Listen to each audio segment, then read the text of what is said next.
హరే కృష్ణ. హరే కృష్ణ అందరికీ. ఈరోజు భక్తి వైభవ క్లాస్కి అందరికీ కూడా ఇస్కాన్ శ్రీ శ్రీ రాధా గోవింద ఆలయం తరపున స్వాగతం, సుస్వాగతం. హరే కృష్ణ. ఓం నమో భగవతే వాసుదేవాయ. ఓం నమో భగవతే వాసుదేవాయ. ఓం నమో భగవతే వాసుదేవాయ. ఓం నమో భగవతే వాసుదేవాయ. ఓం నమో భగవతే వాసుదేవాయ. ఓం నమో భగవతే వాసుదేవాయ. నారాయణం నమస్కృత్య నరం చైవ నరోత్తమం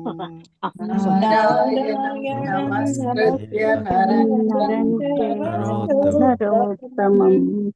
దేవీం సరస్వతిం వ్యాసం తతో జయముదీరయేత్. దేవీం సరస్వతిం వ్యాసం తతో జయముదీరయేత్. నష్టప్రాయేష్వభద్రేషు నిత్యం భాగవత సేవయా. నష్టప్రాయేషు భద్రేషు నిత్యం భాగవత సేవయా. భగవతి ఉత్తమ శ్లోకే భక్తిర్భవతి నైష్టికీ. భగవతే ఉత్తమ శ్లోకే భక్తిర్భవతి నైష్టికీ. హరే కృష్ణ.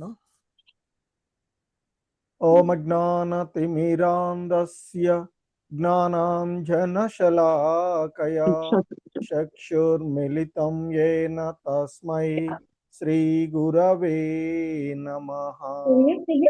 నష్టపాయేషు శ్రీచైతన్యమనోభీష్టం స్థాపితం యేన భూతలే స్వయం రూపః కదా మహ్యం దదాతి స్వపదాంతికం.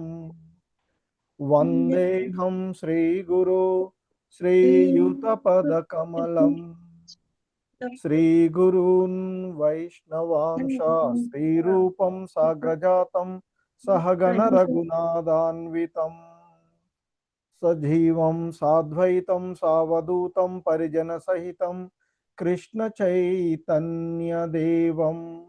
శ్రీ రాధా కృష్ణ పాదాన్ సహగణ లలిత శ్రీ విశాఖాన్వితాంశ. నమా ఓం విష్ణుపాదాయ కృష్ణ ప్రేష్టాయ భూతలే శ్రీమతే భక్తి వేదాంత స్వామిన్ ఇతి నామినే. నమస్తే సారస్వతే దేవే గౌరవాణి ప్రచారిణే నిర్విశేష శూన్యవాది పాశ్చాత్యదేశతారిణే. జయ శ్రీ కృష్ణ చైతన్య ప్రభు నిత్యానంద శ్రీ అద్వైత గదాధర శ్రీవాసాది గౌరభక్త వృంద. హరే కృష్ణ హరే కృష్ణ కృష్ణ కృష్ణ హరే హరే హరే రామ హరే రామ రామ రామ హరే హరే. హరే కృష్ణ. సో ఈరోజు ఈ క్లాస్కి అందరికీ మరొకసారి ఇస్కాన్ శ్రీ శ్రీ రాధా గోవింద ఆలయం కులై మంగళూరు నుంచి స్వాగతం, సుస్వాగతం. సో ఈ భక్తి వైభవ క్లాసులో మనము శ్రీమద్ భాగవతము మొదటి స్కందము అధ్యయనం చేస్తూ ఉన్నటువంటిది. ఇస్కాన్ సంస్థాపక ఆచార్యులైనటువంటి శ్రీల ప్రభుపాదుల వారి యొక్క వివరణము, అలాగే భక్తి వైభవ కోర్సుకు సంబంధించినటువంటి అంశాలను మనకి అథెంటిక్గా ఉన్నటువంటి సంస్థ ద్వారా ఇవ్వబడినటువంటి అంశాలను చూస్తూ ఉన్నాము. సో ఈ క్రమంలోనే ఈ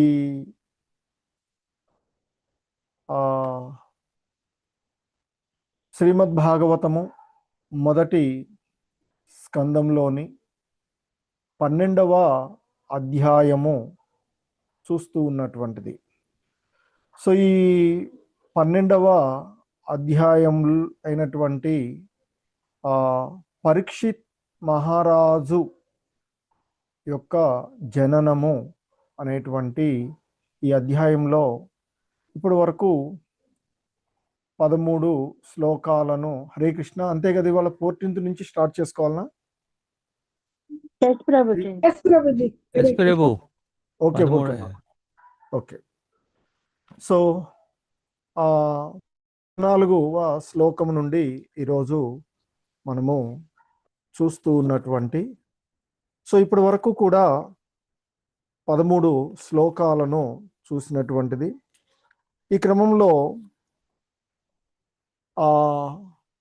చివరి శ్లోకాలలో ముఖ్యంగా ఉత్తర గర్భంలో ఉన్నటువంటి శిశువుని ఆ భగవంతుడు రక్షించడము. సో తదుపరి ఆయన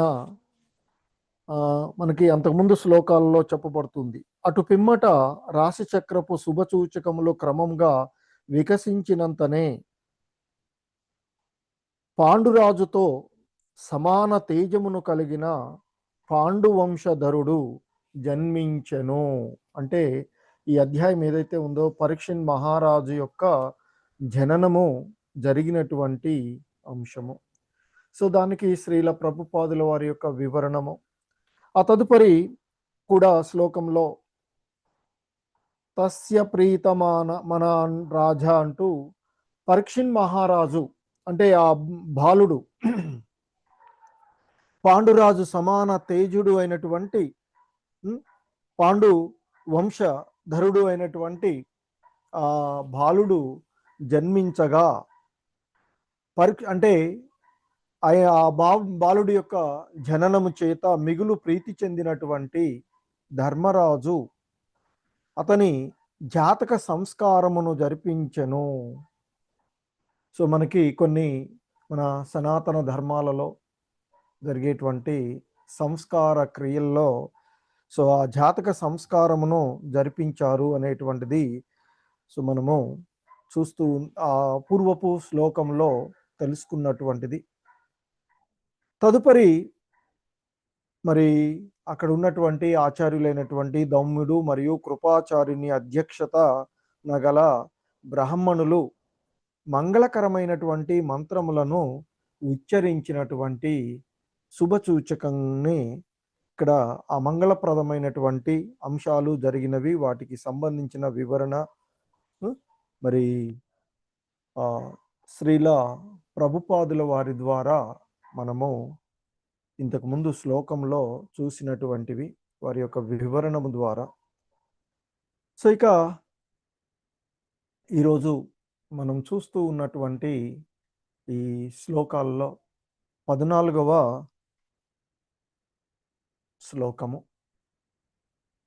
శ్లోకం ఈ విధంగా ఉన్నటువంటిది, హిరణ్యం మహీం గ్రామాన్ హస్త్యస్వాన్ రూపతిర్వరాన్ ప్రాదాత్ స్వర్ణం చ విప్రేభ్యః ప్రజాతీతే సతీర్తవిత్. హిరణ్యం అంటే ఇక్కడ ఆ బంగారం, గాం గోవులను, మహీం భూమిని, గ్రామాన్ గ్రామములను, హస్తి అంటే ఏనుగులను, అశ్వన్ గుర్రములను, నృపతి అంటే రాజు. హిరణ్యం గాం మహీం గ్రామాన్ హస్తి అశ్వాన్ నృపతి వరాన్. సో మరి ఎక్కడ ఎప్పుడు ఏ విధంగా దానమును వసగవలెనో అని ఎరిగినటువంటి ధర్మరాజు. మరి అంతకుముందు ఆ ధర్మరాజు యొక్క విషయాలను గురించి ధర్మబద్ధంగా రాజ్య పరిపాలన చేస్తూ ఉన్నటువంటి విషయాలు, సో అవన్నీ కూడా మనము చూసినటువంటి ఆయన యొక్క పరిస్థితులను గురించి ఉన్నటువంటి దాంట్లో. సో కనుక ఇక్కడ ధర్మరాజుని గురించి చెప్తూ ఎక్కడ ఎప్పుడు ఏ విధంగా దానము ఇవ్వవలెనో ఎరిగినటువంటి ధర్మరాజు అంటూ సంబోధిస్తూ ఉన్నటువంటి విషయాన్ని ఇక్కడ మనం చూడవచ్చు. ఆ రాజు అయినటువంటి యుధిష్ఠిర మహారాజు. సో ఎందుకంటే మనకి శాస్త్రాలలో చెప్పబడి దానాన్ని కానీ ధర్మం ఇవన్నీ కూడా చేయబడేటువంటివి సరైనటువంటి సమయము, సరైనటువంటి ప్రదేశము ఇక్కడ.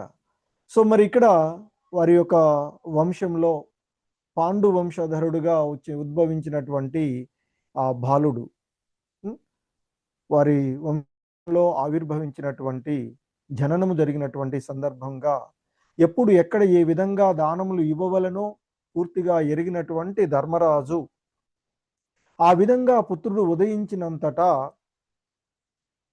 హిరణ్యం గాం మహీం గ్రామాన్ హస్తి అశ్వాన్ నృపతి, ఆ రాజు అయినటువంటి ఆయన మరి బంగారము, భూమిని, గ్రామములను, గజములను, ఏనుగులను, అశ్వములను, మంచి ధాన్యమును బ్రాహ్మణులకు దానమొసిగాడు. ఎందుకంటే పూర్వ శ్లోకంలో చెప్పబడినట్లుగా కృపాచార్యుడు మొదలైనటువంటి వారు, ఎందుకంటే అంతకుముందు మంచి బ్రాహ్మణ గౌతమముని వంశస్థులుగా చెప్పబడుతూ ఉన్నటువంటి వీళ్ళంతా కూడా. సో మరి వారంతా కూడా ఆ రాజప్రసాద అక్కడ మంగళ శుభకరమైనటువంటి అంశాలు పూర్తి చేసిన తర్వాత వారంతా తిరిగి వెళ్తూ ఉన్నటువంటి సందర్భంలో మరి వారికి ధర్మరాజు బంగారమును, భూమిని, గ్రామములను, గజములను, అశ్వములను, మంచి ధాన్యాన్ని ఆ బ్రాహ్మణులకు దానము ఇచ్చారు అనేటువంటిది ఇక్కడ చెప్తూ ఉన్నటువంటిది. సో ఈ శ్లోకంలో ముఖ్యంగా మనకు చెప్తూ ఉన్నటువంటి అంశం ఏంటంటే, రాజైనటువంటి యుధిష్ఠిర మహారాజు ప్రజలకు ఆధ్యాత్మికంగాను మరియు భౌతికంగా మేలు కలిగించే విధంగా, ఎందుకంటే సాధారణంగా మనకున్నటువంటి వర్ణాశ్రమ విధానాలలో బ్రాహ్మణులు, క్షత్రియులు, వైశ్యులు, శూద్రులు అని, బ్రహ్మచారి, గృహస్థ, మరి వానప్రస్థ, సన్యాస అనేటువంటి. సో ఇందులో సాధారణంగా మనకు చెప్పేటువంటి ఆశ్రమ విధానాలలో బ్రాహ్మణులు, సన్యాసులు, గృహస్థుల నుండి దానమును స్వీకరించడానికి అర్హులై ఉన్నటువంటిది. సో మరి ఇక్కడ యుధిష్ఠిర మహారాజు మరి తన ప్రజలందరికీ కూడా శ్రేయస్సు కలిగే విధంగా, అది భౌతిక మరియు ఆధ్యాత్మికమైనటువంటి మేలు కలిగే విధంగా బ్రాహ్మణులకు బంగారమును, గోవులను, భూములను, గ్రామాలను, ఏనుగులను, గుర్రాలను మరియు ఇతర విలువైనటువంటి వస్తువులను దానం చేసినట్లుగా తెలుస్తూ ఉన్నటువంటిది. సో ఇక్కడ ఇందులో మనకి ఈ శ్లోకంలోని రెండవ దాంట్లో ప్రాధాత్ అంటే దానము వసిగాడు అని, సు అన్నం అంటే చక్కని ధాన్యము, చ విప్రేభ్య అంటే ఎవరికి, బ్రాహ్మణులకు ఇచ్చాడు. ప్రజాతీర్తే పుత్రుని జన్మ సందర్భంగా వసిగడి దాన సమయంలో అని చెప్తున్నారు. తీర్థవిత్ అంటే ఇక్కడ ఆయనను మనకి అంటే ఎప్పుడు ఏ సమయంలో ఎక్కడ ఏది చెయ్యాలో తెలిసినటువంటి వాడుగా తీర్థవిత్ అనేటువంటి పదం. ఎందుకంటే ఈ శ్లోకంలో మనం తెలుసుకోవలసినటువంటి అంశాలలో ముఖ్యమైనటువంటివి ఇక్కడ శ్రీల ప్రభుపాదులు వారి యొక్క వివరణ ప్రకారంగా ఆయన చెప్తున్నారు. కేవలము బ్రాహ్మణులు, సన్యాసులే గృహస్థుల నుండి దానమును స్వీకరించుటకు అర్హులై ఉన్నారు.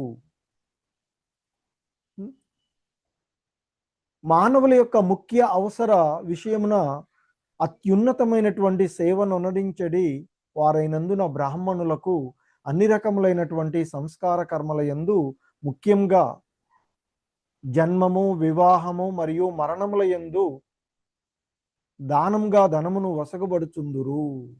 ఎందుకంటే మనం చూస్తూ ఉంటాం బ్రాహ్మణులు మనకి మన యొక్క ఈ జీవన విధానాలలో కూడా, మన దైనందిక కార్యక్రమాలలో కూడా మనకి ఏదైనా శుభకార్యం జరగాలి అంటే, ఏ సంస్కారాలను జరిపించుకోవాలన్నా ముఖ్యంగా మనకి ఇక్కడ చెప్పబడుతూ ఉన్నట్లుగా శ్రీల ప్రభుపాదులు వారు వివరిస్తూ ఉన్నట్లుగా జన్మ సంస్కారాలు జరిపించుకోవడానికి కానీ, వివాహ సందర్భంలో జరిగేటువంటి సంస్కారాలకు కానీ, ఆ తదుపరి చివరి అంత్య సంస్కారాలుగా ఉండేటువంటి వాటిలో, ఆ మరణ సమయములందు చేసేటువంటి వాటిలో వారి ద్వారా మనము ఆ సంస్కార క్రియలన్నీ కూడా మంగళప్రదమైనటువంటి కార్యాలను వారి ద్వారా చేయించుకొని, సో వారికి దానము వసగడము అనేటువంటిది సర్వసాధారణంగా జరుగుతూ ఉన్నటువంటి విషయంగా చెప్తూ ఉన్నటువంటిది. అందుకే ఇక్కడ చెప్తున్నారు, బంగారము, భూమి, గ్రామములు, అశ్వములు, గజములు, వంటకు అవసరమైనటువంటి సకల ఆహార పదార్థములను తో సహా ఆహార ధాన్యములో రూపమున దానము అతిఘనంగా ఉంటూ ఉంటుంది. అందులో ధర్మరాజు వంటి మహారాజు ఎప్పుడు ఏ సమయంలో ఎక్కడ ఏది చెయ్యాలో తెలిసినటువంటి వాడుగా ఇక్కడ ఆయనని కీర్తిస్తూ ఉన్నటువంటి విషయం. సో ఈ శ్లోకంలో ఆయనను గురించి చెప్తూ తీర్థవిత్, తీర్థ తత్వాన్ని తెలిసినవాడు అని అర్థం వస్తుంది. తీర్థ అంటే ఎప్పుడు ఎక్కడ ఏం చెయ్యాలి అంటే తన వద్ద ఉన్న వాటిని మరి ఏ విధంగా వినియోగించుకోవాలి. ఎందుకంటే ఆయన రాజధర్మము మరియు దాన ధర్మము రెండూ తెలిసినటువంటి వాడు యుధిష్ఠిర మహారాజు. సో కనుక మరి ఇక్కడ మనకు లభించేటువంటి సంపదలన్నీ కూడా భగవంతుని యొక్క సొత్తు, దేవదేవుని యొక్క ప్రసాదము. కనుకనే సాధారణంగా రాజు అనేటువంటి వాడు తన యొక్క సంపదను కేవలము తన సుఖం కోసం కాకుండా ప్రజలు మరియు బ్రాహ్మణుల యొక్క సంక్షేమానికి వినియోగించుకోవాలి అని చెప్తూ ఉంటారు. సో అలాగే వైష్ణవ విధానంలో మనం చూసినట్లయితే వైష్ణవ దృష్టిలో మనకి వైష్ణవ ఆచార్యులు చెప్తూ ఉంటారు, మనకు లభించినటువంటి సంపదలను కృష్ణ సేవకు వినియోగించడము నిజమైన సంపద వినియోగము. దీనికి మనము ఎంతో మంది ఆచార్యులను ఉదాహరణగా చూస్తాము. రూప గోస్వాముల వారు తనకు లభించినటువంటి వాటిని వినియోగించుకున్నటువంటిది కూడా మనము చూస్తాము. సో తద్వారా బ్రాహ్మణులు గౌరవించబడము. సో అందుకే ఇక్కడ చెప్తున్నారు, అనగా వాస్తవ దృష్టిలో బ్రాహ్మణులు పేదవారు కారు. పైగా ధనము, భూమి, గ్రామములు, అశ్వములు, గజములు మరియు తగినంత ధాన్యము పుష్కలంగా కలిగి ఉన్నందున తమ కొరకై ఏదియును ఆర్జించవలసిన అవసరము వారికి లేకుండును. సో కనుకనే వారు కేవలము సంఘ శ్రేయస్సు కొరకే పూర్తిగా అంకితమయ్యేటువంటి వారు అనేటువంటిది. అంతే సమాజంలో ఆధ్యాత్మిక జ్ఞానాన్ని కాపాడి ప్రజలను ధర్మ మార్గంలో సూచించే వారిని పోషించడం అనేటువంటిది రాజు బాధ్యత. సో అదే ఆచరించి చూపెడుతున్నారు ఇక్కడ యుధిష్ఠిర మహారాజు.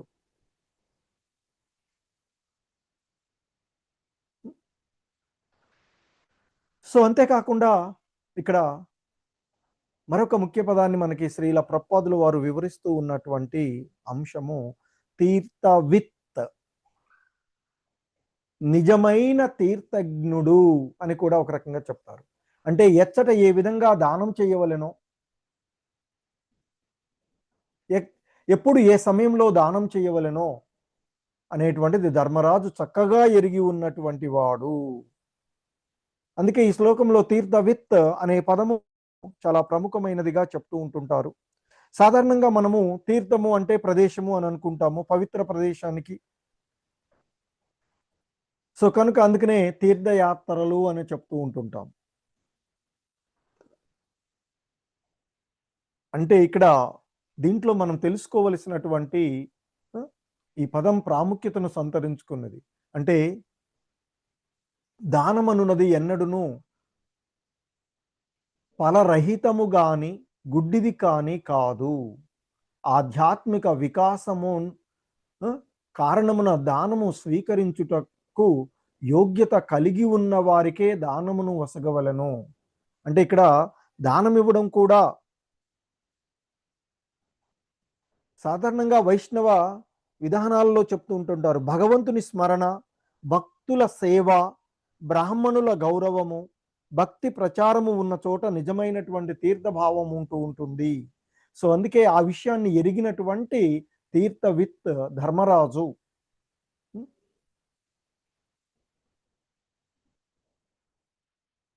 శాస్త్రంలో తెలుపుతూ ఉన్నట్లుగా ఇక్కడ ముఖ్యంగా ఆయన మనకి చెప్తున్నారు.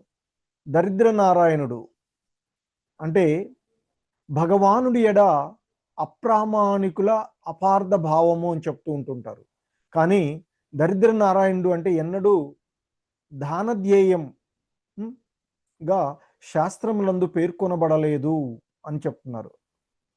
అదియునుగాక దరిద్రుడైనటువంటి వాడు అశ్వములు, గజములు, భూమి, గ్రామముల రూపమున ఔదార్యపూర్ణమును గ్రహించుటకు సమర్థుడు కాజాలడు. అందుకే బ్రాహ్మణులు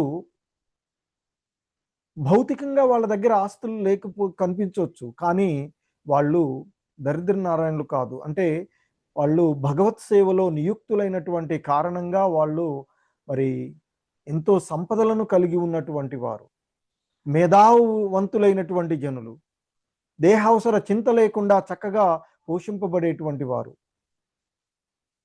అంటే వారి భగవంతుని పైన భారంతో ఉండేటువంటి వారు. సో అదే కదా మరి సంపూర్ణ ఇది అనేటువంటిది.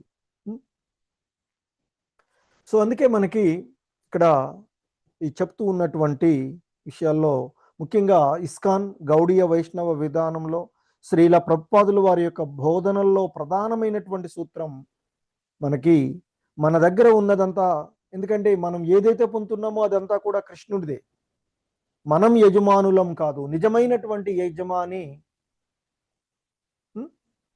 నిజమైనటువంటి భోక్త ఆ దేవదేవుడైనటువంటి శ్రీకృష్ణ భగవానుల వారు. ఆయన యొక్క మరి కృష్ణుని యొక్క సంపదకు సేవకులం. మరి ఒక సేవకుడు యజమాని దగ్గర ఉన్నటువంటి దాన్ని సరైనటువంటి క్రమంలో చేసేటువంటి వాడు తప్ప దానికి భోక్త అని ఎప్పుడు కూడా ఆలోచించడు, సర్వెంట్ అనేటువంటి వాడు కదా. సో కనుకనే ఇక్కడ చెప్తూ ఉన్నటువంటి ఎవడు కూడా రాజు మరియు ఇతర గృహస్థులందరూ కూడా వారి సౌఖ్యములన్నింటినీ ఆనందంతో గావించియుండిరి.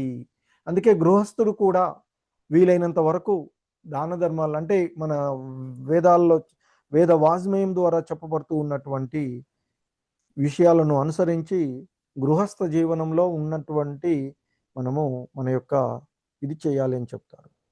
సో కాబట్టి మరి ధనమైన, విద్య, అధికారము, సమయము ఏది మనకు లభించినా మన జీవన విధానంలో మనం అనువర్తించుకుంటూ ఉన్నటువంటి దానితో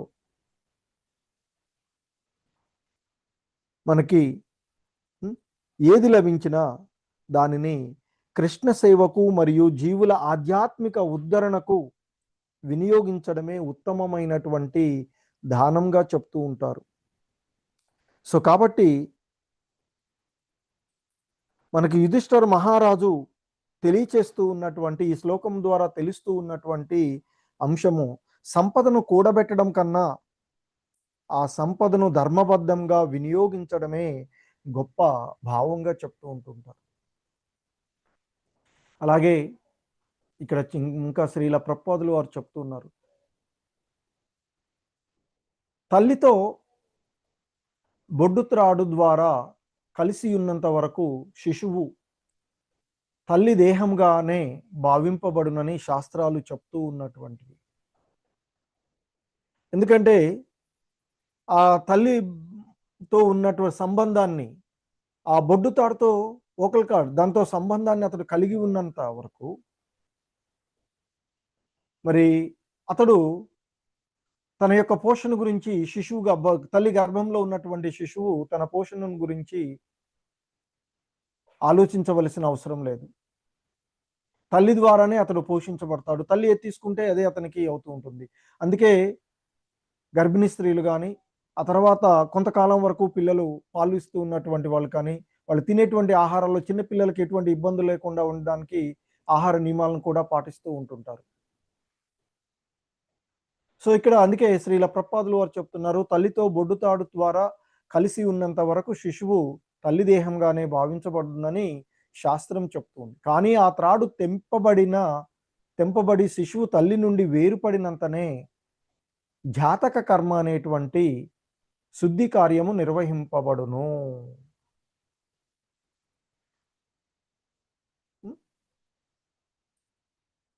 సో ఈ విషయాన్ని కూడా మనము 4వ అధ్యాయంలో అంతకుముందు వచ్చినటువంటి చూస్తాం. ముందు సరే, ఎందుకంటే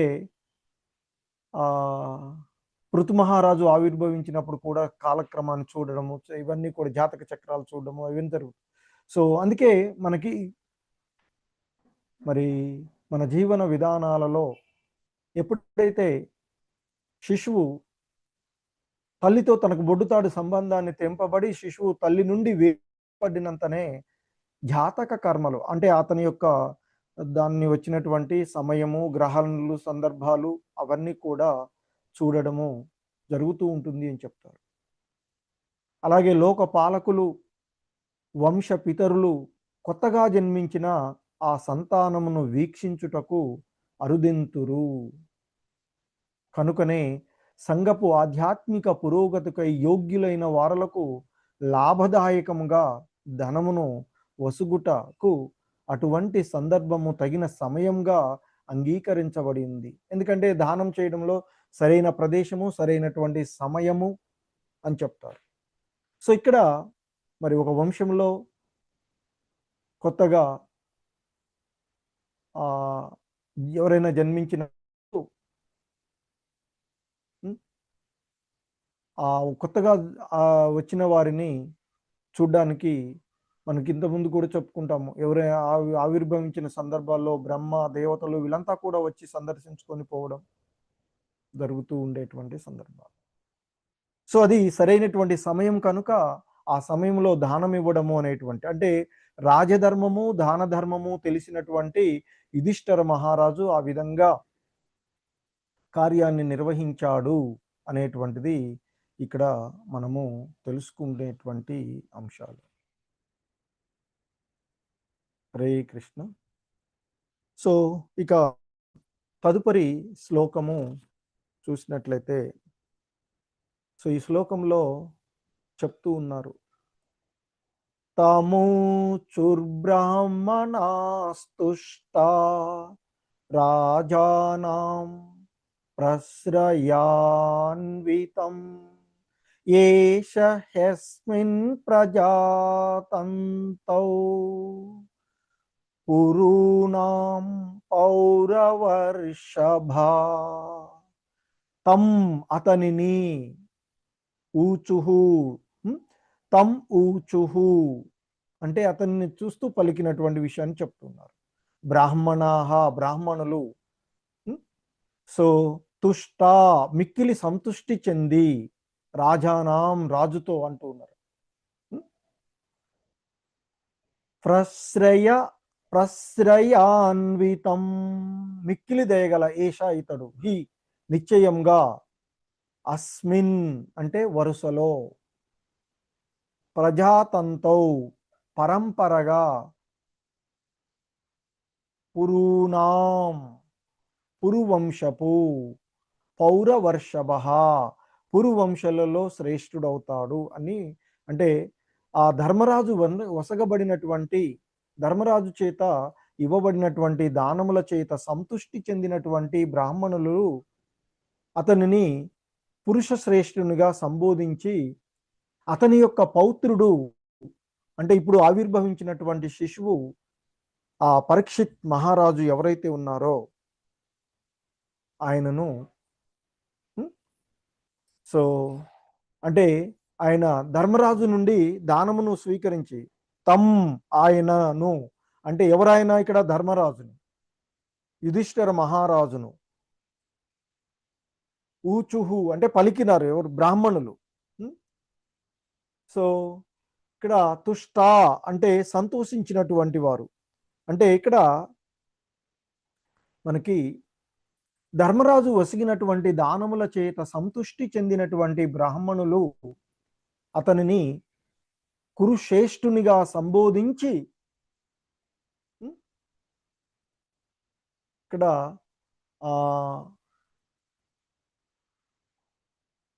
చెప్తూ ఉన్నటువంటి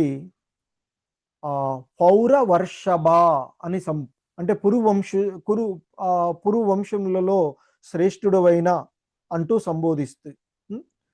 సో అంటే యుధిష్ఠిర మహారాజు వసిగినటువంటి దానములకు సంతోషించినటువంటి బ్రాహ్మణులు అత్యంత వినయశీలుడైనటువంటి యుధిష్ఠిర మహారాజుతో అన్నటువంటి విషయాన్ని ఈ శ్లోకం మనకి తెలియచేస్తూ ఉన్నది. ఓ పురుష శ్రేష్ఠుడా, మీ పురువంశ రాజు పరంపరలో ఈ బాలుడు. సో ఇక్కడ చెప్తూ ఉన్నటువంటి ప్రజాతంతౌ పరంపరలో, సో మీ పురువంశ రాజ పరంపరలో ఈ బాలుడు అంటే ఈ పరీక్షిత్ మహారాజుగా ఇక్కడ మనం ఏదైతే ఆయన గురించి చెప్పుకుంటున్నామో ఇప్పుడు బాలుడుగా ఉద్భవించినటువంటి వాడు కనుక ఈ బాలుడు నిశ్చయంగా గొప్ప వ్యక్తిగా అవతరిస్తాడు.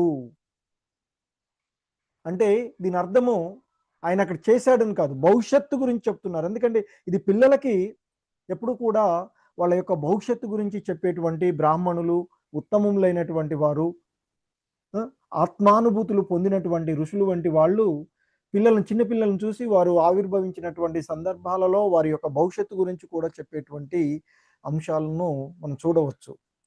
సో ఇక్కడ బ్రాహ్మణులు పరీక్షిత్ మహారాజు యొక్క భవిష్యత్తు మహిమను తెలియచేస్తూ ఉన్నటువంటి అంశంగా చెప్పుకోవచ్చు. ఎందుకంటే వారు అంటున్నారు, ఓ పురువంశ శ్రేష్ఠుడా యుధిష్ఠిర మహారాజా, మీ పురువంశ రాజ పరంపరలో ఈ బాలుడు నిశ్చయంగా గొప్ప వ్యక్తిగా అవతరిస్తాడు.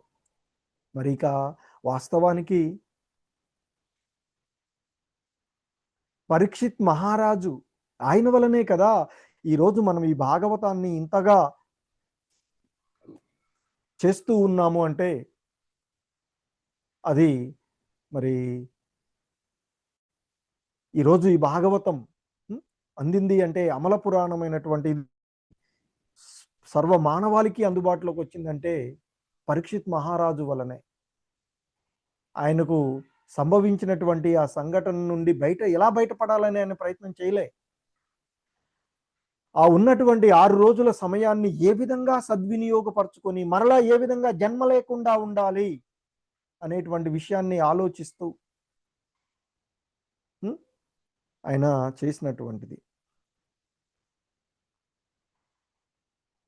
ముఖ్యంగా ఈ శ్లోకంలో యుధిష్ఠిర మహారాజు గొప్ప సామ్రాజ్యానికి అధిపతి, అపారమైన సంపద, అధికారము, కీర్తి ఆయనకు ఉన్నాయి.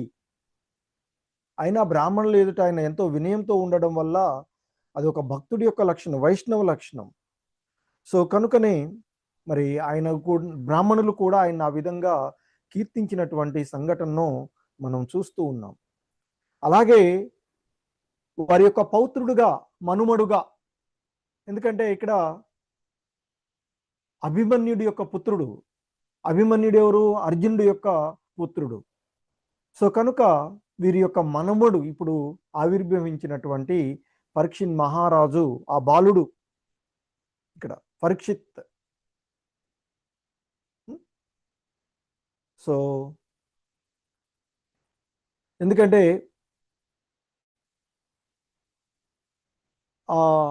సాధారణమైనటువంటి బాలుడు కాదు.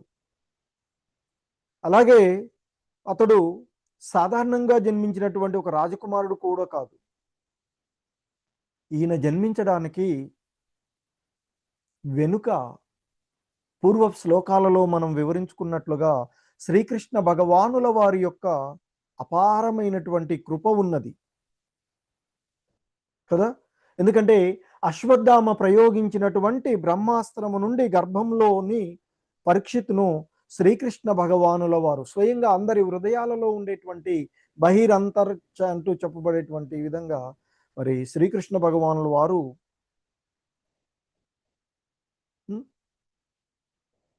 స్వయంగా రక్షించినటువంటి వాడు, ఆ దేవదేవుని చేత స్వయంగా రక్షింపబడినటువంటి వాడు.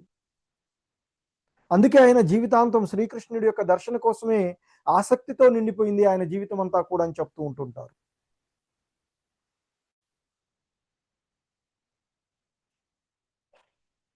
సో కాబట్టి శ్రీల ప్రపాదుల వారు ఈ విషయాన్ని గురించి చెప్తూ పరీక్షిత్ మహారాజు గురించి చెప్పిన సందర్భాలలో, అలాగే యుధిష్ఠర్ మహారాజు గాని వీరిని గురించి చెప్తూ ఉన్నటువంటి సందర్భాల్లో మనుష్య జీవితానికి అసలు లక్ష్యము భౌతికమైనటువంటి విజయం కాదు, కృష్ణ చైతన్యాన్ని పొందడము. మరి పరీక్షిత్ మహారాజు అంత్యకాలంలో చేసినటువంటిది కూడా అదే.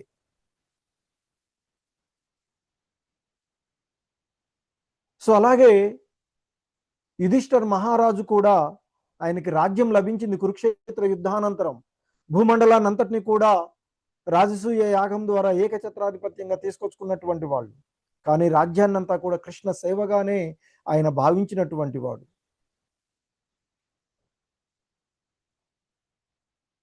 సో అలాగే పరీక్షిత్ కూడా ఆయన యొక్క చరిత్ర మనం చూస్తే ఆయనకు కూడా సొంతగా తన రాజ్యాన్ని ఏమీ చేసుకోవాల్సిన అవసరం లేకుండానే స్వయంగా ఏర్పాటు చేయబడిన తన తాతలు ఏర్పాటు చేసినటువంటి రాజ్యం ఆయనకు వచ్చింది.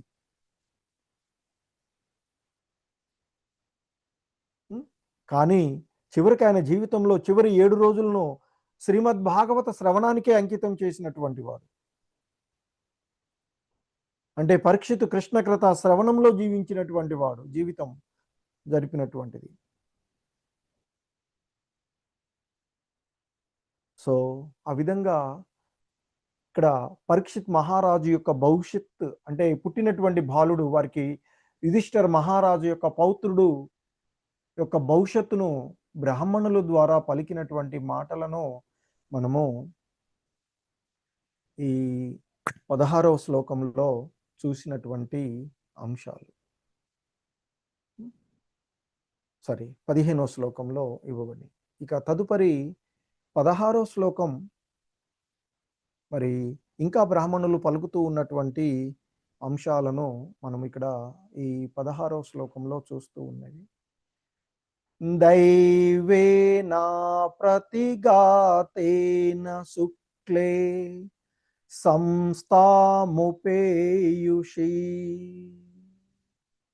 రాతో వో నుగ్రహార్తాయ విష్ణునా ప్రభవిష్ణునా.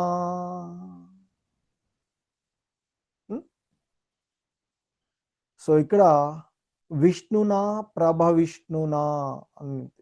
సో ఈ శ్లోకంలో కూడా పదాల యొక్క అర్థాలు చూస్తే ఇక్కడ మనకి ముఖ్యంగా ఈ దైవేనా అంటే మానవాతీత శక్తిచే, అంటే మానవాతీత శక్తి ఏంటి? దైవశక్తి. ఇక్కడ దైవశక్తి లేదా దైవ అనుగ్రహంగా మనము చూడవలసినటువంటిది మానవాతీత శక్తి చే అంటే దైవశక్తి ద్వారా లేదా దైవ అనుగ్రహంతో అప్రతిఘాతేనా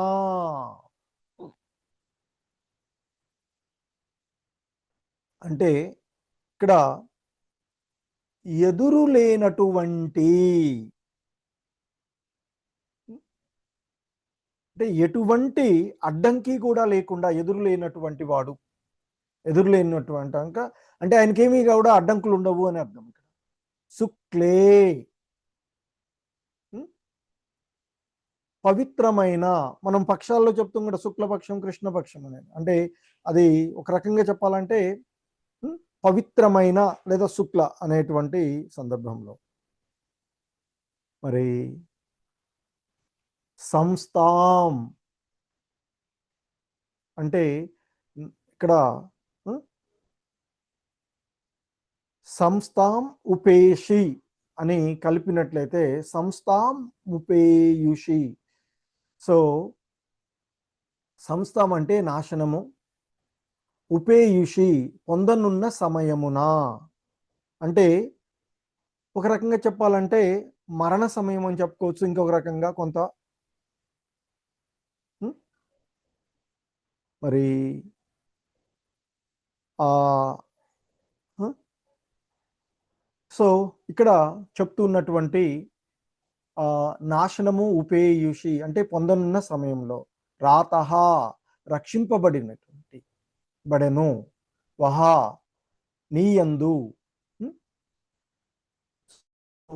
అంటే ఇక్కడ బ్రాహ్మణులు ఇంకా చెప్తున్నారు, సర్వశక్తిమంతుడును సర్వవ్యాపిని అగు విష్ణుదేవుడు నీ యందు అనుగ్రహము కలవాడై పవిత్రమైన ఈ సంతానమును పునర్జీవితుని కావించను. అంటే వాస్తవానికి ఆ అశ్వత్థామ ఉపయోగించినటువంటి బ్రహ్మాస్త్రం ద్వారా అతడు ఆ అంటే నశించిపోయేటువంటి ఇదిగా ఉన్నటువంటి వాడు అసలు ఒక రకంగా అలా చెప్పేసి. సో అంటే కానీ విష్ణు భగవాన్ యొక్క అనుగ్రహము కలవాడై ఈ పవిత్రమైన సంతానము పునర్జీవితుని కావించబడింది, ఆయన చేత రక్షింపబడినటువంటి, అనుగ్రహాయ అర్థాయ విష్ణున ప్రభ విష్ణునా చెప్తున్నది. విష్ణున అంటే సర్వవ్యాపి విష్ణున, ప్రభ విష్ణున అంటే సర్వశక్తి సంపన్నుడును. సో కాబట్టి ఆ బ్రాహ్మణులు యుధిష్ఠర్ మహారాజుతో ఇంకా ఈ విధంగా అన్నారట, ఓ రాజా యుధిష్ఠర్ మహారాజుతో, సర్వశక్తిమంతుడును సర్వవ్యాపియును అగు విష్ణుదేవుడు ఆ శ్రీ మహావిష్ణువు యొక్క అనుగ్రహము మీపై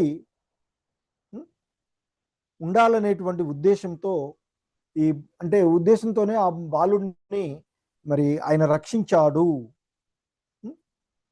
మరి శుక్లే ఇక్కడ అంటే పవిత్రమైనటువంటి పక్షంలో, మీ వంశానికి శుభప్రదమైన సమయంలో అతడు మరణం నుండి రక్షింపబడి మీకు లభించినటువంటి వాడు అని వారు చెప్తూ ఉన్నటువంటి.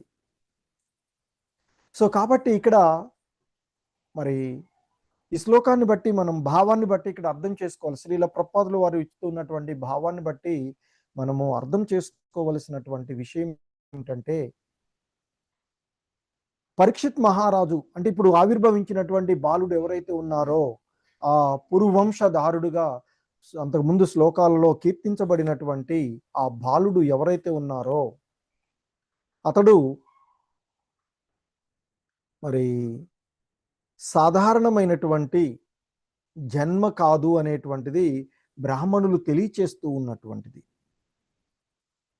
ఎందుకంటే ఇక్కడ విష్ణునా ప్రభ విష్ణునా, విష్ణు అంటే సర్వశక్తి సంపన్నుడు, మరి అంటే తన యొక్క సంకల్పంతో ఇక్కడ సర్వవ్యాప్తి అయినటువంటి శ్రీ మహావిష్ణువు. సో మరి ఆయన సర్వశక్తి సంపన్నుడు, ఆయన యొక్క సంకల్పంతోనే అసాధ్యాన్ని కూడా సాధ్యం చేయగలిగినటువంటి ఆ పరమేశ్వరుడు, పరమ ఈశ్వరుడు విష్ణువు, శ్రీ మహావిష్ణువు. ఎందుకంటే ఇక్కడ మన ఈ సందర్భంలో చూసినట్లయితే ఆయన యొక్క ఇది అశ్వత్థామ ప్రయోగించినటువంటి బ్రహ్మాస్త్రము నుండి ఉత్తరాదేవి గర్భంలో ఉన్నటువంటి పరీక్షిత్తును మరి శ్రీకృష్ణ భగవానుల వారే ప్రత్యక్షంగా రక్షించినట్లుగా ఇంతకు ముందు శ్లోకాల్లో మనం చూసినటువంటిది. సో కాబట్టి పరీక్షిత్ మహారాజు ఇప్పుడు ఉద్భవించినటువంటి యుధిష్ఠిర మహారాజు యొక్క పౌత్రుడైనటువంటి వాడు జీవితమంతా కూడా శ్రీకృష్ణుడి యొక్క కృపకు ఒక సాక్ష్యంగా నిలిచిన వాడు, అదే విషయాన్ని చెప్తున్నారు.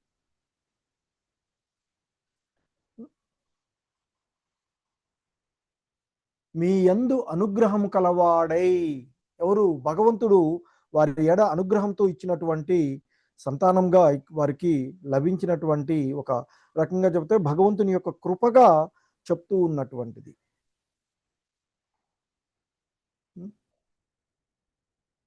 సో ఎందుకంటే భక్తుని రక్షణకు భగవంతుని యొక్క శక్తులకు కానీ భగవంతుని యొక్క కృపకు, అపారమైన కృప, కాజ్లెస్ మెర్సీ అంటుంటాం కదా. సో మరి ఉదారంగా వచ్చేటువంటి కృప, ఆయన యొక్క కృపకు, శక్తికి హద్దులే లేవు అని చెప్తూ ఉంటుంటారు. భగవంతుడు రక్షించదలుచుకుంటే చెప్తారు కదా మనకి, కృష్ణుడు ఎవరినైనా రక్షించదలుచుకుంటే ఎవడు ఆయన్ని ఏం చేయలేరు. ఒకవేళ కృష్ణుడు వాళ్ళని శిక్షించదలుచుకుంటే ఎవడు కృష్ణుడి నుంచి వాళ్ళని రక్షించలేనటువంటిది. సో కాబట్టి మరి దేవదేవుడైన శ్రీ మహావిష్ణువు తన భక్తులను రక్షించుకోవడానికి ఆయన యొక్క శక్తికు హద్దులు లేనటువంటి వాడుగా చెప్తూ ఉంటుంటారు. కనుకనే మరి పరీక్షిత్ మహారాజు విషయంలో, అంటే ఉత్తర గర్భంలో ఉన్న శిశువు విషయంలో బ్రహ్మాస్త్రము నుండి ఆయన్ని రక్షించినటువంటి ఉదాహరణగా మనము ఒకటి తీసుకోవచ్చు. అందుకే ఇక్కడ శ్రీల ప్రభుపాదుల వారి వారి యొక్క వివరణలో చెప్తూ ఉన్నటువంటి అంశాలలో సర్వశక్తిమంతుడును సర్వవ్యాపియును అగు విష్ణువు అంటే శ్రీకృష్ణ భగవానుని చే 2 కారణముల వలన ఆ బాల పరీక్షిత్తు రక్షింపబడినారు అంటూ చెప్తూ ఉన్నారు ఇక్కడ.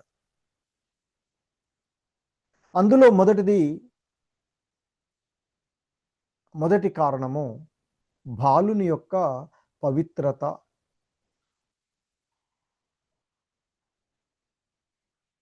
అంటే తల్లి గర్భమున గల బాలుడు కృష్ణ భక్తుడైనటువంటి కారణమున పవిత్రుడై యుండుటయే అందరికి మొదటి కారణము అంటూ చెప్తున్నారు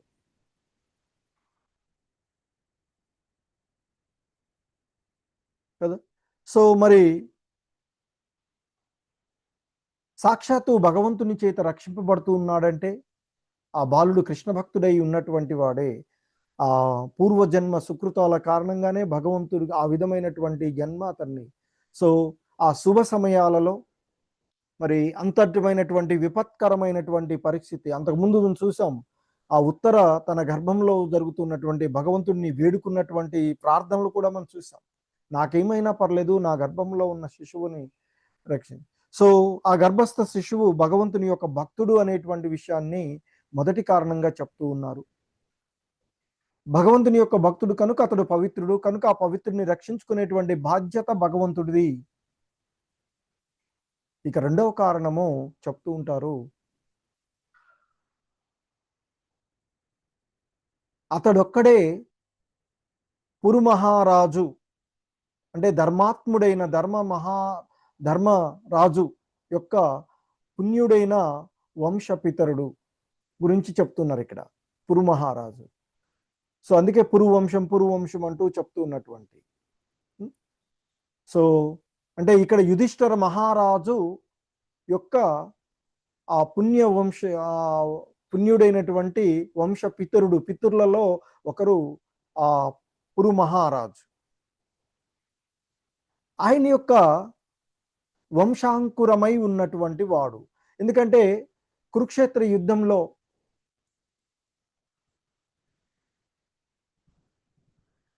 యువకులైనటువంటి వాళ్ళు పాండవుల యొక్క పుత్రులు కానీ వారి యొక్క పుత్రులు కానీ ఎవరు కూడా మిగిలిలేరు.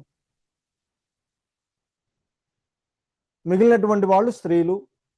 అందులో ఆ సందర్భానికే ఉత్తర అభిమన్యుని యొక్క భార్య అయినటువంటి ఉత్తర గర్భవతిగా ఉన్నది. సో కురుక్షేత్ర యుద్ధం సమయంలో ఆ దుర్యోధనుడికి బహుమానంగా ఆనందాన్ని కలగజేస్తాను అని చెప్పి ఆ అశ్వత్థామ నిద్రిస్తూ ఉన్నటువంటి ఉప పాండవులందరినీ కూడా సంహరించినటువంటిది. సో అంతకుముందే ఘటోత్కచుడు కానీ లేకపోతే అభిమన్యుడు కానీ వీళ్ళంతా కూడా యుద్ధంలో మరణించినటువంటి వారు. సో కాబట్టి పాండవుల పక్షమున మిగిలి ఉన్నటువంటి వాళ్ళు ఈ పాండవులు 5గురు తప్ప మరెవరూ కూడా లేరు. ధర్మరాజు, భీముడు, అర్జునుడు, నకుల, సహదేవులు ఉన్నారు. వీళ్ళంతా కూడా అప్పటికిక చివరి దశకు వచ్చి ఉన్నటువంటి వాళ్ళు. కాబట్టి ఆ పురువంశంలో ఇంకెవరు కూడా మిగిలి లేరు. ఒకవేళ ఇంకెవరు ఆ వంశంలో ఆవిర్భవించకపోతే ఆ పురువంశం అంతటితోనే, అంటే పాండవ వంశం ఏదైతే ఉందో అది అంతటితోనే ఆగిపోయేటువంటిది.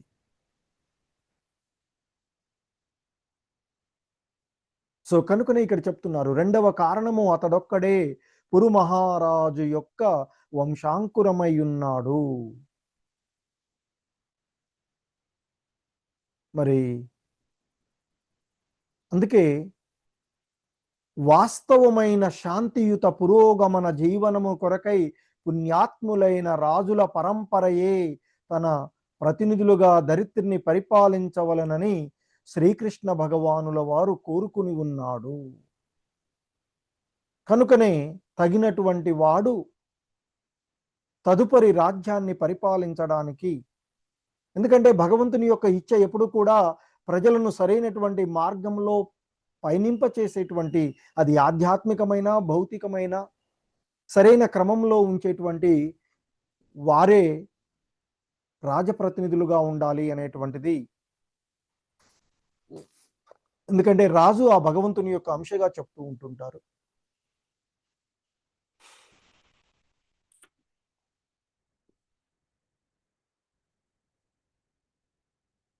సో కనుక మరి వాస్తవానికి శాంతియుతమైనటువంటి పురోగమన జీవనానికి ప్రజల కొరకు పుణ్యాత్ములైనటువంటి రాజుల పరంపరయే తన ప్రతినిధులుగా ధరిత్రిని పరిపాలించవలననేది శ్రీకృష్ణ భగవానుల వారి యొక్క కోరిక. కనుక మరి ఆ ఉత్తముడైన కృష్ణ భక్తుడైనటువంటి ఉత్తర గర్భంలో ఉన్నటువంటి బాలుడిని ఆయన రక్షించారు అని ఇక్కడ చెప్తూ ఉన్నటువంటిది. ఎందుకంటే ఇక్కడ చెప్తున్నారు శ్రీల ప్రభుపాదులు, కురుక్షేత్ర యుద్ధానంతరము ధర్మరాజు యొక్క తదుపరి తరము వరకు కూడా నశించిపోయెను. సో ఎవరు కూడా ఆ కురువంశంలో మిగిలినటువంటి వాళ్ళు లేరు. ఇక రాజవంశము మరి యొక్క సంతానాన్ని వృద్ధి చేయువారే లేరు. అంటే యువకులు ఎవరు కూడా లేరు వివాహం చేసుకొని తద్వారా కృష్ణ చైతన్యయుతమైనటువంటి సంతానాన్ని తీసుకొచ్చేటువంటి వాళ్ళు ఎవరూ కూడా లేరు. సో మరి ఆ సమయంలో అభిమన్యుడు తనయుడైనటువంటి పరీక్షితుడు ఒక్కడే, అంటే ఉత్తర గర్భంలో ఉన్నటువంటి అది ఇంకా బయటికి కూడా రాలేదు, ఆయన గర్భస్థ శిశువుగా ఉన్నటువంటి, ఇప్పుడు ఏదైతే పరీక్షిత్ మహారాజు ఈ పౌత్రుడికి జన్మించాడో ఈయన ఒక్కడే వంశాంకురంగా ఉన్నటువంటిది. కానీ మరి అశ్వత్థామ యొక్క ఉద్దేశము ఆ కురు పాండవ వంశంలో మరెవరూ కూడా మిగిలి ఉండకూడదు అనేటువంటిది. కనుకనే చివరి ప్రయత్నంగా ఎదురు లేనటువంటి మానవాతీత బ్రహ్మాస్త్రం చేత మరి ఆ గర్భస్థ శిశువును కూడా బలవంతంగా నశించేటువంటి స్థితికి తీసుకొచ్చాడు.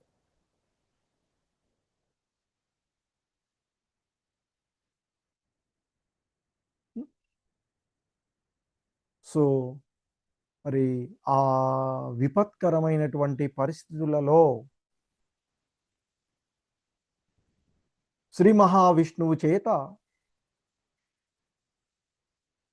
ఆ బాలుడు రక్షింపబడము, ఆయన ఇప్పుడు శుభ సమయంలో జననము పొందడము మనం చూస్తూ ఉన్నటువంటిది. అలాగే శ్రీల ప్రభుపాదుల వారు ఇంకా చెప్తూ ఉన్నారు మనకి ఇక్కడ ఈ శ్లోకమున శ్రీకృష్ణు భగవానుడు విష్ణువుగా వర్ణించబడుట యందును ఒక ప్రాధాన్యత కలదు. సో ఆదిదేవుడైనటువంటి శ్రీకృష్ణ భగవానులు ఆది మహావిష్ణువు అని చెప్తాం. సో ఆదిదేవుడైనటువంటి శ్రీకృష్ణ భగవానుల వారు రక్షణ సంహారముల వంటి కార్యములను విష్ణు రూపంలోనే కావిస్తూ ఉంటారు.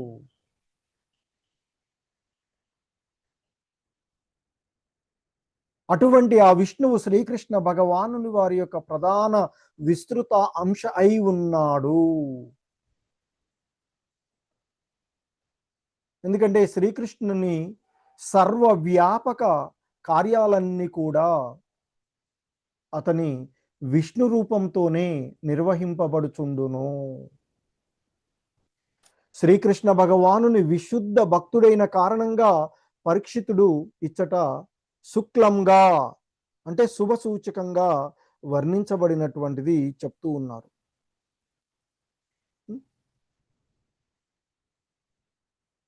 సో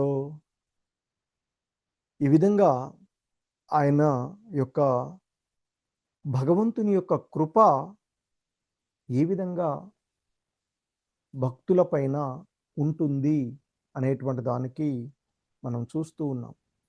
మరి భగవంతుని కృప మనం ఎలా స్పందించాలి అంటే చెప్తూ ఉంటారు, భగవంతుడు మనకు జీవితము, శరీరము, జ్ఞానము, కుటుంబము, సంపద వంటి వాటన్నిటిని కూడా ప్రసాదించినప్పుడు వాటిని కేవలం మన స్వార్థం కోసం ఉపయోగించుకోకుండా కృష్ణ సేవకు ఉపయోగించుకోవాలి. అదే కృతజ్ఞతకు నిజమైన రూపము అంటూ చెప్తూ ఉంటారు ఆచార్యులు. అందుకే భగవద్గీతలో కూడా మనకు చెప్తారు కదా భగవంతుడు, మరి మీకు లభించినటువంటి వాటిని తిరిగి వాళ్ళకు సమర్పించకుండా ఎవడైతే తన స్వభోగ వాంఛతో ఉంటాడో అతడు నిజంగా పాపాన్ని భుజిస్తూ ఉన్నాడు అంటూ మనకి భగవద్గీతలో చెప్పబడినటువంటి అంశాన్ని చూస్తాం కదా. సో కనుక మరి యుధిష్ఠిర మహారాజు తనకు లభించినటువంటి వాటిని బ్రాహ్మణులకు దానం ఇవ్వడం ద్వారా సంతృప్తి చేయడం, అలాగే పరీక్షిత్ యొక్క మహిమ, విష్ణు భగవానుల వారి యొక్క కృప, ఇవి కూడా మనం చూస్తూ ఉన్నటువంటిది ఈ శ్లోకంలో చూసినటువంటి అంశాలు. ఇంకా చెప్తున్నారు ఇక్కడ, భగవత్ కార్యమును వనరించుటకే అటువంటి శుద్ధ భక్తులు దరిద్రుల్లో అవతరిస్తూ ఉంటారు. సో మరి పరీక్షిత్ మహారాజు వలనే సుఖదేవ గోస్వాముల వారి ద్వారా 7 పగళ్ళు 7 రాత్రులు నిరంతరంగా భగవంతుని యొక్క లీలలు కీర్తించబడినటువంటివి.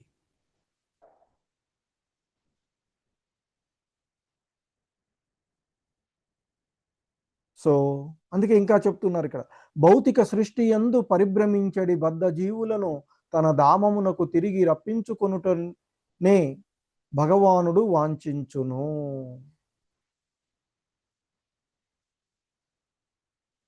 ఇక్కడ భగవంతుడు ఎప్పుడూ కూడా తన మరి అంశలైనటువంటి ఈ జీవులను, ఈ బద్ధ జీవులను తిరిగి తన ధామమునకు రప్పించుకోవడానికే ఆయన ప్రయత్నం చేస్తూ ఉంటారు. మరి శ్రీకృష్ణ భగవానుల వారిగా ఆయన ఆవిర్భవించినప్పుడు, నాకు శరణాగతులు కండి, నేను మిమ్మల్ని రక్షించి నా ధామానికి తీసుకువెళ్తాను అని చెప్తారు. అదే కలియుగంలో చైతన్య మహాప్రభుల వారు కృష్ణ ప్రేమను, ఆ భగవంతుడి యొక్క నామాన్ని నిరంతరం చేయండి, ఖచ్చితంగా మీరు నా ధామానికి వస్తారు అంటూ చెప్పినటువంటిది. సో కనుకనే భగవన్నామ స్మరణలో, భక్తి భావనలో ఉండవలని చెప్తూ ఉన్నటువంటి అంశము. సో కనుకనే మరి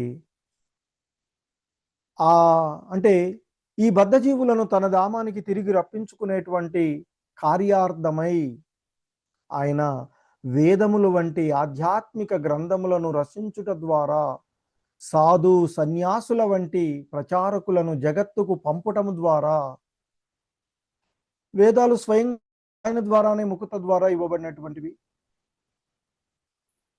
అలాగే ఆయన యొక్క అవతారాలుగా వచ్చినటువంటి వాళ్ళు ఆధ్యాత్మిక గ్రంథాలను రచించడము, వేదవ్యాసుల వంటి వారు, అలాగే సాధువులను సన్యాసుల వంటి వారిని ప్రచారకులుగా ఈ జగత్తుకు పంపడము ద్వారా, ఇంకా తన యొక్క ప్రతినిధి అయిన ఆధ్యాత్మిక గురువును నియుక్తిని చేయుట ద్వారా బద్ధజీవులకు సహాయం గావిస్తూ ఉంటారు అనేటువంటి విషయాన్ని మనము ఇక్కడ తెలుసుకోవలసినటువంటిది. మనకు లభించేటువంటి ఆచార్యులు, ఆధ్యాత్మిక ఆచార్యులు ఆ భగవంతుని యొక్క ప్రతినిధులైనటువంటి వారు. అవన్నీ కూడా భగవంతుని యొక్క ఏర్పాటు ద్వారానే జరిగేవి. మరి బాలుడుగా ఉన్నటువంటి ధ్రువుడు, నాకు రాజ్య సంపదలు కావాలి, మా తాత ముత్తాతల కంటే గొప్ప రాజ్యం కావాలి అంటూ బయలుదేరినప్పుడు భగవంతుని అనుగ్రహం ద్వారానే దేవర్షి నారదుల వారు తారసపడడం జరిగినటువంటిది.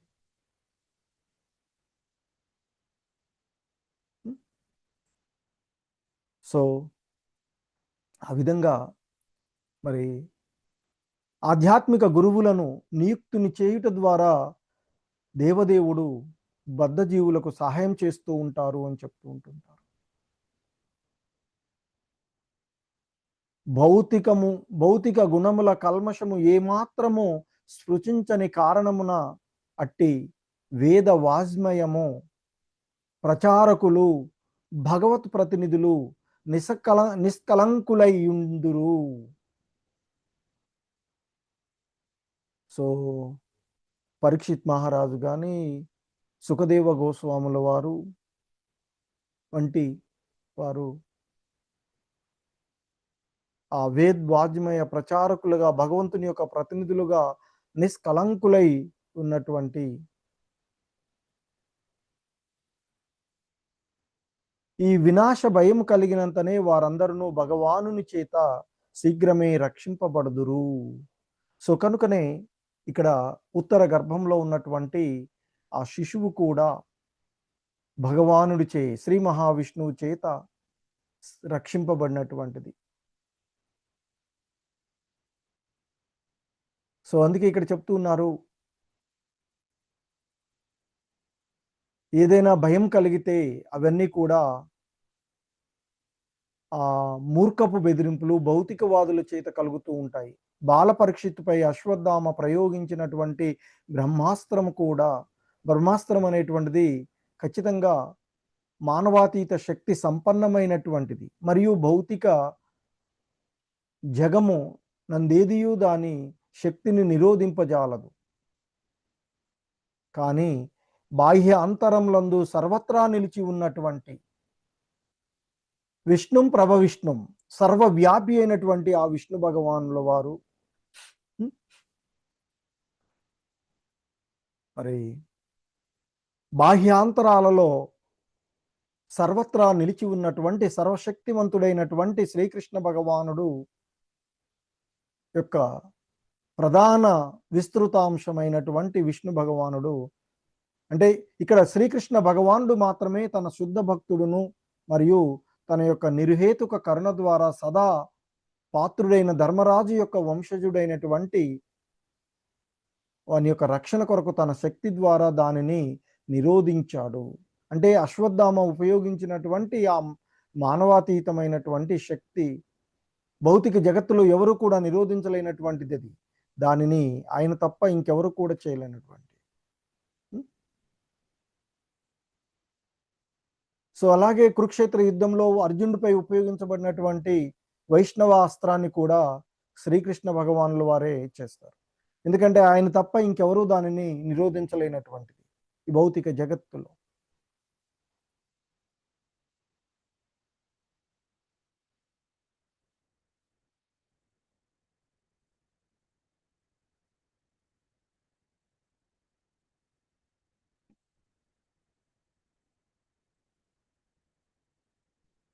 హరే కృష్ణ. సో మరొక శ్లోకం శ్రీమద్ భాగవతము మొదటి స్కందము 12వ అధ్యాయము 17వ శ్లోకము. తస్మాన్నామ్నా విష్ణురాత ఇతి లోకే భవిష్యతి న సందేహో మహాభాగవతో మహాన్. సో ఇంకా చెప్తూ ఉన్నారు, తస్మాత్ అందువల్ల అందుచేత,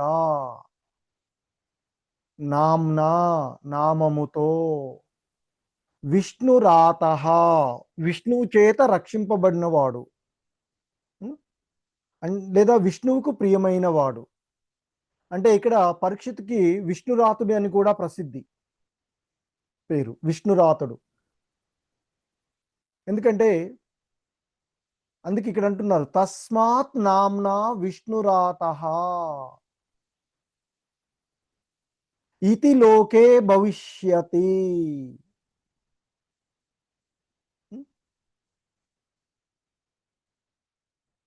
నా సందేహో మహాభాగవతో మహాన్. బ్రాహ్మణులు ఇంకా యుధిష్ఠిర మహారాజుతో చెప్తూ ఉన్నారు,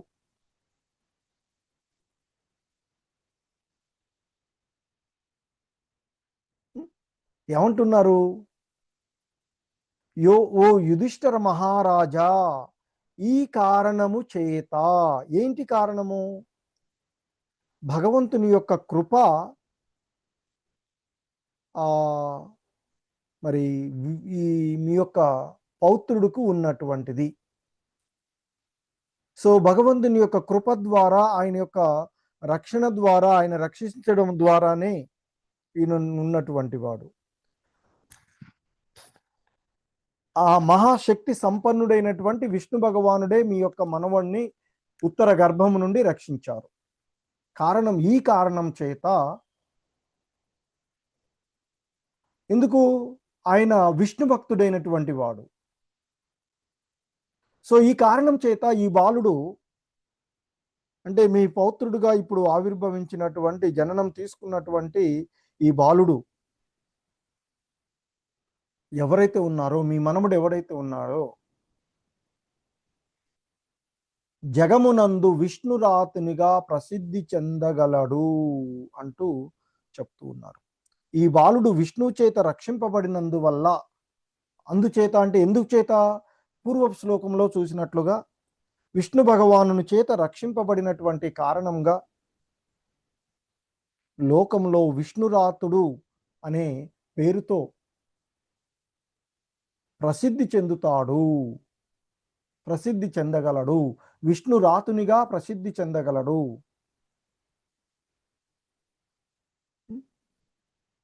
ఓ మహాభాగా, ఈ బాలుడు నిస్సందేహంగా మహాభాగవతుడై సర్వ మహాద్గుణములు కలవాడు అగును. ఇతడు నిస్సందేహంగా మహోన్నతుడైన భాగవతుడు.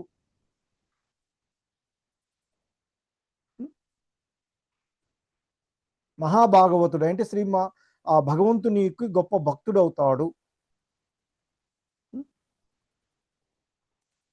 సో ఇక్కడ చెప్తున్నారు, భగవానుడు సర్వజీవులకు రక్షణ వసుగువాడై ఉన్నాడు. జీవులందరికీ అతడు దివ్య నాయకుడు అగుటే అందులకు కారణము. మరి భగవానుడు పురుషులందరిలోనూ దివ్య పురుషుడు. పురుష అంటే అనుభవించేటువంటి వాడు, భోక్త ఇక్కడ పురుషుడు.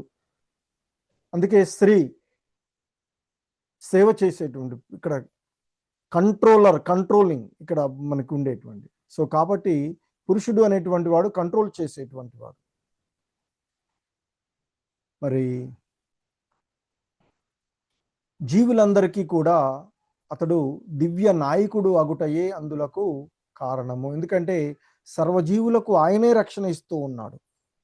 అందులో ఆయన యొక్క, అందుకే భగవద్గీతలో చెప్తాడు, ఆయన ఎవరి ఎడా పక్షపాత ధోరణితో ఉండరు. కానీ ఎవరైతే ఆయన భక్తులు ఉంటారో, భక్తులకు వారిపైన ఆయన యొక్క కరుణ అపారంగా ఉంటుంది అని చెప్పబడుతుంది.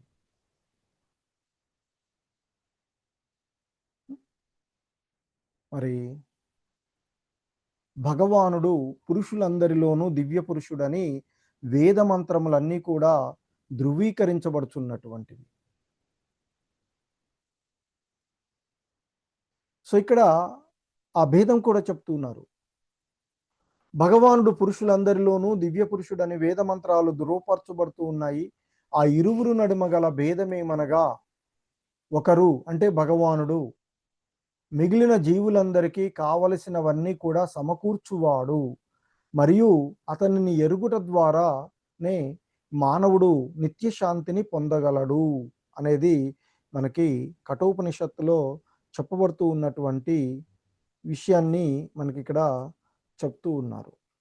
ఎందుకంటే మరి ఇవన్నీ కూడా సమకూర్చేటువంటిది, మనకు అన్ని చేర్చేటువంటిది ఆ భగవంతుడే అనేటువంటి అంశాన్ని ఎరిగి ఉన్నప్పుడే, అంటే ఆ భగవంతుడితో మనకున్నటువంటి సంబంధాన్ని ఎరిగి ఉన్నప్పుడే మరి నిజమైనటువంటి నిత్యమైనటువంటి శాంతిని పొందగోరుతాము అనేటువంటిది మనకి ఆ కఠోపనిషత్తులో చెప్పబడుతూ ఉన్నటువంటి అంశము.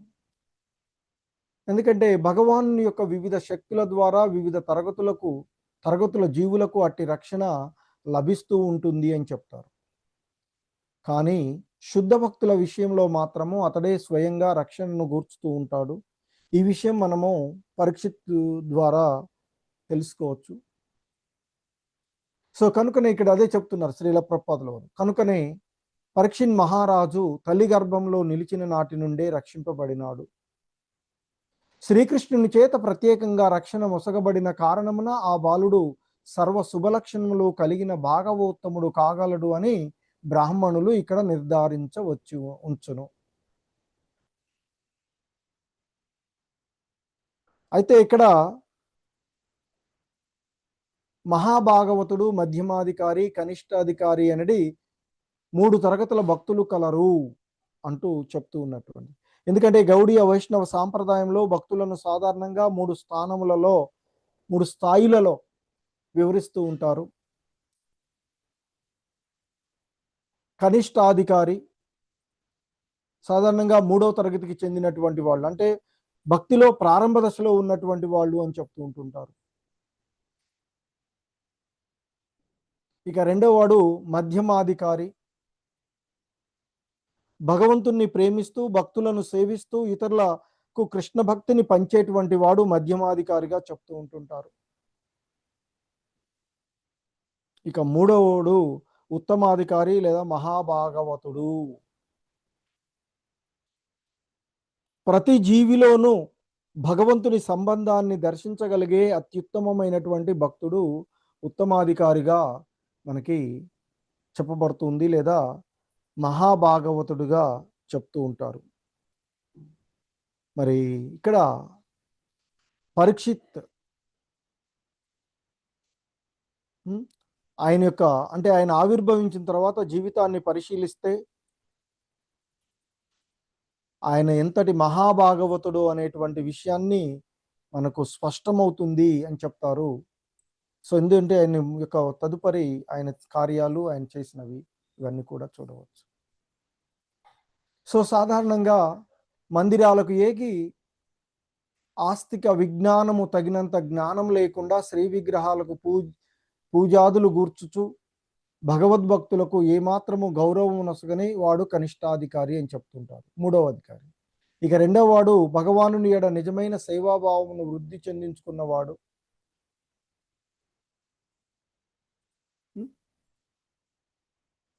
సో ఆ విధంగా వారు ఒక స్థాయిలో భక్తులతో సాంగత్యము నెరుపుతూ ప్రారంభ దశలో ఉన్న వారి ఎడ అనుగ్రహాన్ని చూపుతూ సో భగవంతుని ప్రేమిస్తూ భక్తులను సేవిస్తూ ఇతరులకు కృష్ణ భక్తిని ఇవ్వడం అంటే అది ఇక్కడ.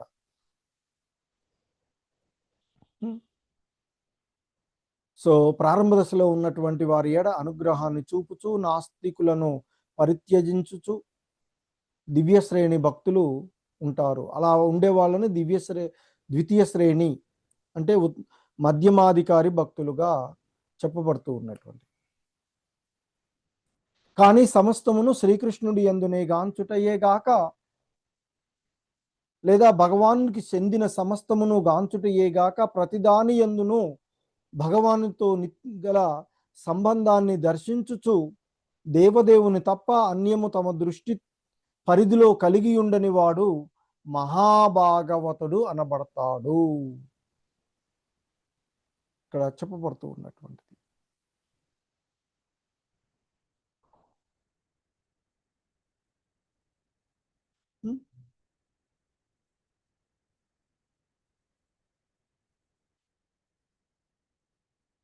మరి అటువంటి మహాభాగవతులు సర్వ విధముల సంపూర్ణులై ఉంటారు.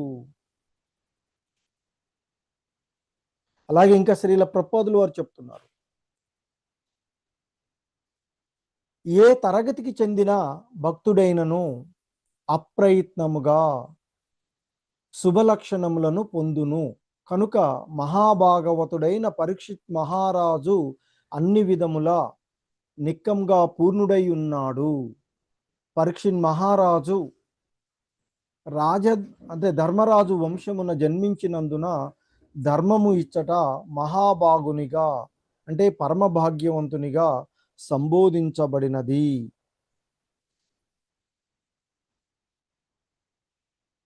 మహాభాగవతుని జననంచే వంశంలోని భూత భవిష్యత్తు వర్తమానముల యందలి 100 తరములు భగవత్కరుణచే తరించుపోవును కనుక ఆ వంశము నిత్యముగా భాగ్యవంతము కాగలదు. భక్తుని ఎడగల గౌరవం చేత భగవానునిచే ఆ విధంగా వనరింపబడును. అనగా శ్రీకృష్ణ భగవానునకు శుద్ధ భక్తుడగుట ద్వారా మనుజుని వంశమునకు అత్యున్నత లాభము గలదు అంటూ చెప్తున్నారు. చేకూరుచున్నది అనేటువంటి చెప్తున్నటువంటి.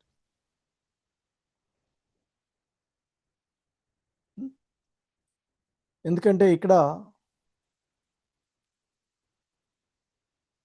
ఆయన ప్రతి విషయాన్ని కూడా కృష్ణ సంబంధం కలిగిన దానిగానే చూసేవాడట పరీక్షిత్ తదుపరి. సో కనుకనే ఆయనకి పరీక్షిత్తు అని పేరు వచ్చింది అని చెప్తారు. ప్రతి దానిలో కూడా కృష్ణ సంబంధాన్ని, ప్రతి దానిలో కూడా తనను రక్షించినటువంటి ఆ విష్ణు సంబంధాన్ని, ఎందుకంటే తాను గర్భంలో దర్శించినటువంటి ఆ దివ్య పురుషుడు ఎక్కడ కనిపిస్తాడా అని జీవితాంతం పరిశీలించినటువంటి వాడే అని చెప్తూ ఉంటారు. అందుకే అతడు పరీక్షిత్తుగా ప్రసిద్ధికెక్కినటువంటి వాడు.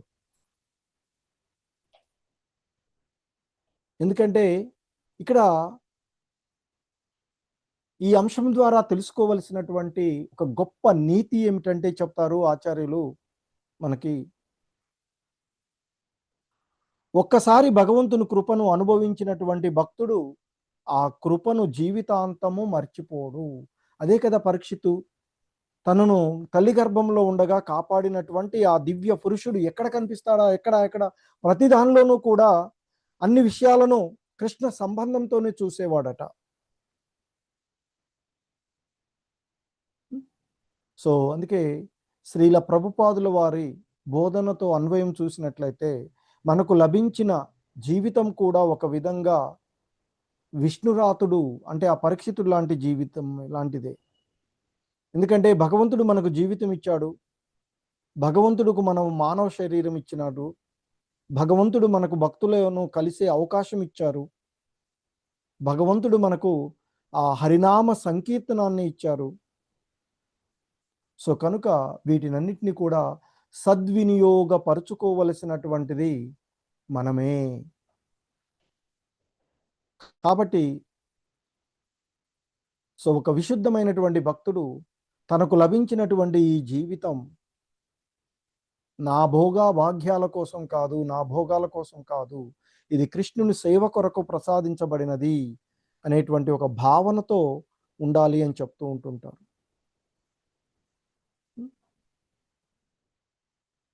ఎందుకంటే భగవంతుని యొక్క కృప ద్వారా లభించినటువంటిది,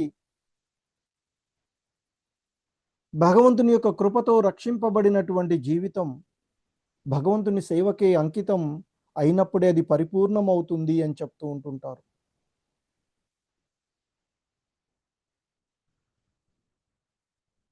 సో ఈ విధంగా ఈ శ్లోకాలలో మనం చూసేటువంటి అంశాలు, ముఖ్యంగా ఇవాళ చూసినటువంటి వీటిలో యుధిష్ఠిర మహారాజు యొక్క దాన ధర్మం, బ్రాహ్మణుల సంతృప్తి, శ్రీకృష్ణుని యొక్క రక్షణ, పరీక్షిత్ మహారాజు విష్ణురాజుతుడు మహాభాగవతుడు అనేటువంటి అంశాలు.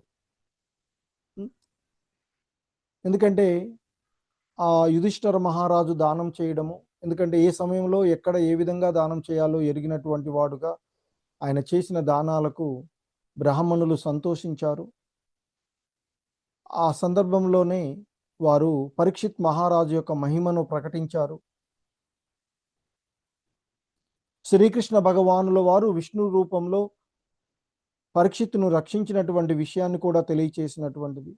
చివరికి అతడికి విష్ణురాతుడు అనే పేరు లేదా మహాభాగవతుడు అనేటువంటి మహత్తరమైనటువంటి గుర్తింపు లభిస్తుంది భవిష్యత్తులో అని కూడా చెప్పినటువంటి వారు. సో ఆ విధంగా చూసినప్పుడు ఇది ఒక రాజకుమారుడి యొక్క జన్మము కాదు, ఒక మహోన్నతుడైనటువంటి భక్తుడి జననంగా చెప్తూ ఉంటుంటారు. సో కనుకనే శ్రీల ప్రభుపాదులు వారు కూడా వారి యొక్క వివరణలలో చాలా ఎక్కువగా మనకు చెప్పేది ఈ మానవ జన్మ ఆయన పదే పదే బోధించేటువంటి విషయం. మనకు లభించిన ఈ జీవితం భగవంతుని నుండి వచ్చిందని గుర్తించి దానిని భగవంతుని సేవకు వినియోగించుకోవాలి. అందులోనూ ఈ మానవ జన్మ చాలా అరుదుగా లభించేటువంటి కోటాను కోట్ల ఈ సృష్టిలో 84 లక్షల రకాలైనటువంటి జీవజాతుల్లో దేహాల నుండి మార్చుకుంటూ 80 లక్షల తర్వాత లభించేటువంటి జన్మ ఇది. సో దీనిని ఈ మానవ జన్మను సద్వినియోగపరచుకొని పునర్జన్మ జనన మరణాలకు అతీతంగా ఉండే ఆ భగవద్ధామాన్ని శాశ్వతమైన నిత్యానందాన్ని పొందే విధంగా మన యొక్క జీవితాలను మలుచుకోవాలి అనేటువంటిది చెప్తూ ఉన్నటువంటిది.